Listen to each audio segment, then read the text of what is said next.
Hai, Assalamualaikum warahmatullahi wabarakatuh. Saya Cikgu Azrin.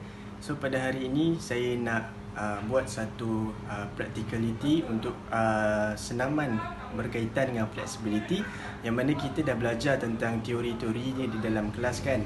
So sekarang saya punya matlamat ialah kamu semua dapat melakukan senaman flexibility secara praktikal dan kamu dapat menyatakan apakah senaman-senaman yang kita lakukan ini berkaitan dan mahu attack otot yang mana. Sebagai contoh, jika kamu mahu lakukan senaman A, kamu tahu senaman A ini untuk attack otot di bahagian mana. So, jom kita start.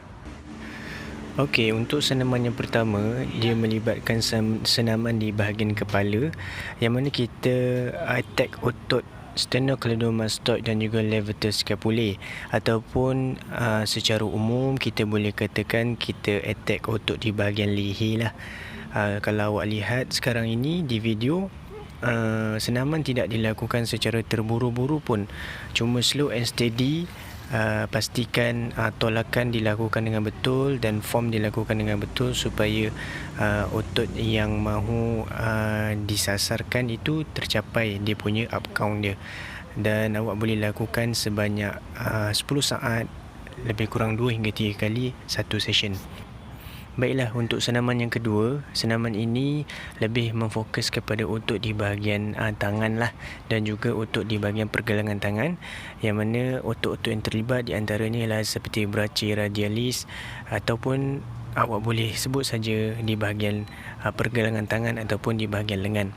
So, senaman-senaman ini sesuai untuk dilakukan buat mereka yang mengalami masalah kebas-kebas tangan, ataupun mengalami masalah tidak boleh menggenggam tangan secara kuat, dan juga ataupun nama sinonimnya ialah seperti metacarpal syndrome. Untuk senaman yang ketiga, senaman ini lebih memfokuskan kepada kelenturan di bahagian otot belakang lengan, ataupun bahasa saintifiknya lain ialah otot tricep. Baiklah, untuk seterusnya kita akan melibatkan beberapa bahagian otot lah, antaranya otot di bahagian belakang peha, otot di bahagian punggung, dan juga otot di bahagian belakang badan lah, ataupun nama lainnya ialah hamstring, glutes, dan juga latissimus dorsi. Dan senaman ini seperti biasa sama juga buat 10 saat setiap pergerakan, ulang 2 hingga 3 kali set untuk satu session. Okey, ini pula senaman untuk otot di bahagian groin ataupun otot di bahagian kelengkang lah, dan tangan awak perlu tolak peha keluar dan melakukan pergerakan seperti yang di dalam video. Okey, senaman yang seterusnya mungkin agak sinonim yang sering awak lakukan di sekolah. Senaman ini untuk otot quadricep ataupun otot di bahagian peha depan. Dan seterusnya, kalau awak boleh lihat sekarang ini saya sedang lakukan senaman untuk attack otot di bahagian peha depan dan juga peha belakang, juga boleh melibatkan otot di bahagian punggung. Okey, ini juga senaman yang berkaitan dengan otot di bahagian hamstring ataupun bahasa mudahnya otot di belakang peha, dan juga boleh juga melibatkan otot di bahagian kelengkang iaitu groin. Saya sertakan beberapa jenis variasi yang awak boleh bebas untuk melakukannya. Keduanya fungsinya sama, dan awak boleh terserah awak untuk memilih variasi mana yang paling mudah untuk awak lakukan. Baiklah, seterusnya adalah beberapa variasi senaman di bahagian lower body, yang mana awak boleh lihat sekarang ni saya tunjukkan beberapa contoh senaman yang awak boleh lakukan, khususnya kalau awak mengalami masalah sakit belakang ataupun kerap duduk di atas kerusi dalam waktu tempoh yang lama. Awak boleh lakukan senaman yang seperti yang dalam video ni lah.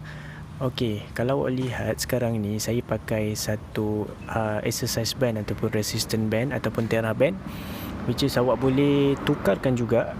Kalau awak tak ada dekat rumah, awak boleh pakai tuala ataupun selimut pun boleh, tak ada masalah. Dan sekarang ni awak boleh lihat saya lakukan beberapa variasi yang mana saya berikan pilihan untuk awak untuk memilih variasi mana yang paling mudah dan paling selesa untuk awak lakukan. Okey, sekarang ini kalau awak boleh lihat di dalam video, saya sedang melakukan senaman khusus untuk attack otot di bahagian quadratus lumborum. Quadratus lumborum ni otot di bahagian dalam pinggang kita lah. Ini semua untuk otot-otot yang melibatkan ketika kita berdiri lama dan sebagainya. Okey, yang ini pula ialah khusus untuk attack otot di bahagian piriformis, iaitu otot piriformis ni berada di dalam punggung awak lah, ataupun di dalam glutes awak. Ini pun juga boleh dilakukan ketika awak mengalami sakit badan. Sekarang ini nama untuk exercise ni pula seperti sinonim, iaitu cat camel.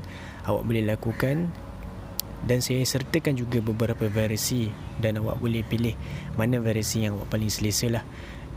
Exercise ini semuanya untuk attack otot-otot di bahagian belakang badan, ataupun nama saintifiknya latissimus dorsi, dan juga awak boleh lakukan ketika awak mengalami masalah sakit belakang, lengur-lengur badan, dan juga boleh improve kita punya flexibility di dalam tubuh badan kita. Okay, aktiviti yang terakhir ni ialah khusus untuk attack otot di bahagian hamstring ataupun belakang peha, dan juga glutes ataupun otot di bahagian punggung, dan boleh lakukan selama 10 saat ataupun 10 repetisi dalam satu set. Alright, so kita dah selesai lakukan senaman flexibility yang secara praktikal ya, selepas kita belajar secara teori di dalam kelas.